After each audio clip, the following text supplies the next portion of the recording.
Hi, my name is Jandy Rojas, and this assignment is for my psychology class, and it will be on gender and sex. I began my assignment by taking the BEM Sex Role Inventory quiz, and it said to measure your own gender.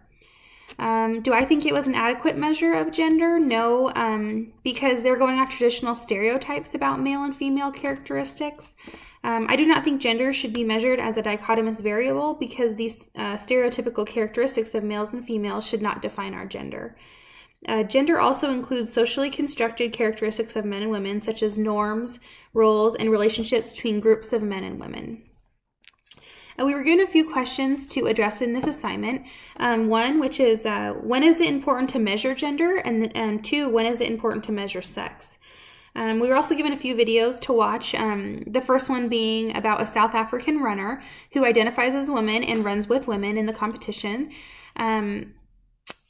People started having suspicion about, how much she was winning, kind of her stature. She's kind of more muscular, kind of looks more masculine. And so they were going to run a gender test, and she showed kind of anger. She didn't want any of this happening. And the video never showed the results of that gender test, but it just kind of wanted us to share our opinions on it. And is it fair for her to compete with women or men? And, anyway. So I thought it was interesting because they said a gender test was more than just a physical exam. It also involves psychologists and experts in internal medicine and experts in glandular function. So I found an article on livestrong.com titled, "Do Men and Women Differ Athletically?" They listed a bunch of facts on, our hormones and the difference between men and women and the advantages. And first, women have estrogen, which equals more body fat. So the leanest male athletes have approximately 8% body fat, and the leanest male athletes have approximately 4% body fat. And these are athletes that are working out, training all the time, and men still have approximately half the body percent of women have. Women are less muscular, but our joints are more flexible. We have a greater range of motion, and that's why you see women excelling at gymnastics. Males have testosterone, and that means they have the testosterone causes them to have a larger skeletal muscles, as well as larger hearts. Men also have a larger proportion of type 2 muscle fibers, which generate power, strength, and speed. Testosterone equals the increased production of red blood cells, which absorbs oxygen, giving men a greater aerobic advantage. This article also said that women are more prone to injuries, which makes complete sense when, males have the larger muscles and the stronger muscle fibers because they produce more of them, which so they have more than women, which that's why men have or women have more injuries. My personal opinion and view of these situations is that I believe it's unfair that the women are having to compete with the South African runner. I do not have anything against the runner wishing to be the opposite sex, but I just do find it unfair that this individual does end up, that she does end up being, a male, born a male. And her body was making testosterone from the beginning. Even if she had a sex change and all that, I just still think she had those benefits from when she was a child. And I just think alone that's an advantage. I think this individual should have to compete with the sex that he or she was born with. So there was two other situations about a college basketball player, a transgender college basketball player, and also a soccer player. My opinion is similar with both of these situations. So I decided to look into sex change operations to see if, how my opinion would change, and in addition to the physical sex changes, such as a breast augmentation, a vaginoplasty, or voice feminization surgery, when someone tries to have these feminization surgeries, it also includes an orchiectomy, which is the removal of the male testes. And the testes are what produce the testosterone. So when the testes are removed, the production of testosterone is halted. And same thing in masculinization when the woman tries to become a man and has, the surgery to make her chest look more masculine. Mediatoidplasty and scrotoplasty are also some of these. But the main one is a hysterectomy, which is the removal of the uterus. a salpingectomy, which is the removal of the fallopian tubes, and an oophorectomy, which is the removal of the ovaries.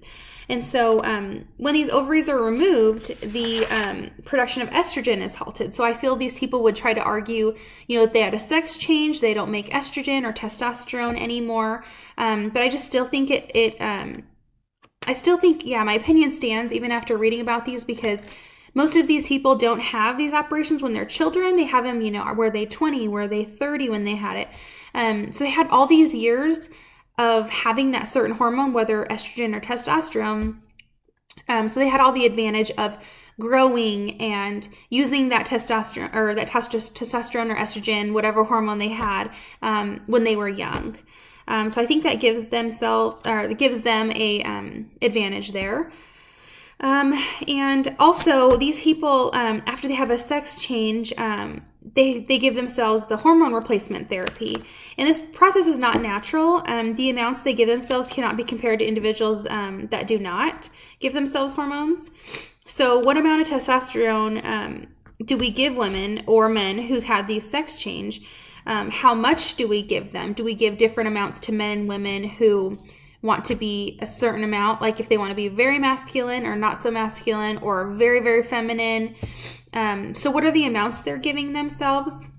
And I just don't think that's fair, because they're giving themselves these hormones, and the people that, like, say I was born a woman, I only would take hormone replacement therapy or give myself hormones if for some reason I had a problem with my estrogen. I just get what I was born with. And same thing with a man. They can have low testosterone, high testosterone, and they kind of just deal with what they have too, unless there's some sort of issue. So this alone can be an advantage, especially in sports. The sole fact that the individual has a sex change operation does not change the fact that they have previously been affected by the hormones they were born with, being that they probably didn't have the sex change when they were 5 years old. So in addition to anatomy and physiology between men and women, they have different chromosomal makeup. Men typically have an XY chromosome in each of their cells, while women typically have X chromosomes.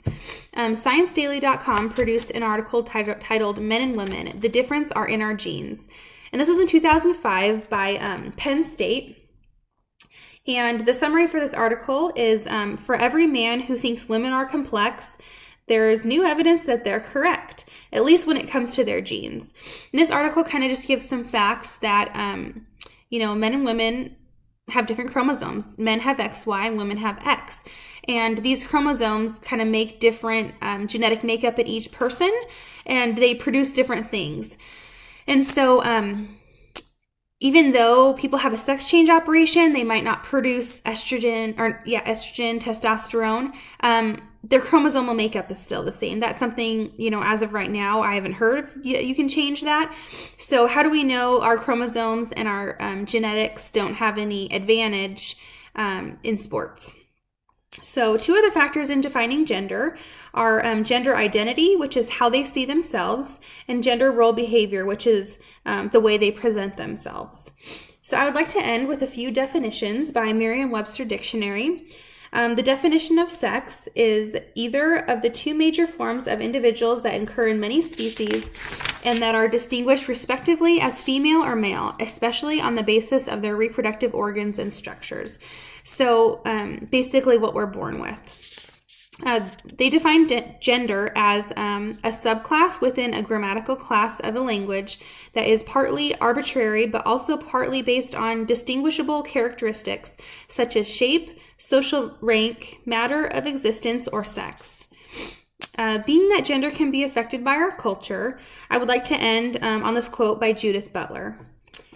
Gender is a choice, or gender is a role, or gender is a construction that one puts on as one puts on their clothes in the morning. That there is one who is prior to this gender and one who goes to the wardrobe of gender and decides with deliberation which gender it will be today. Thank you.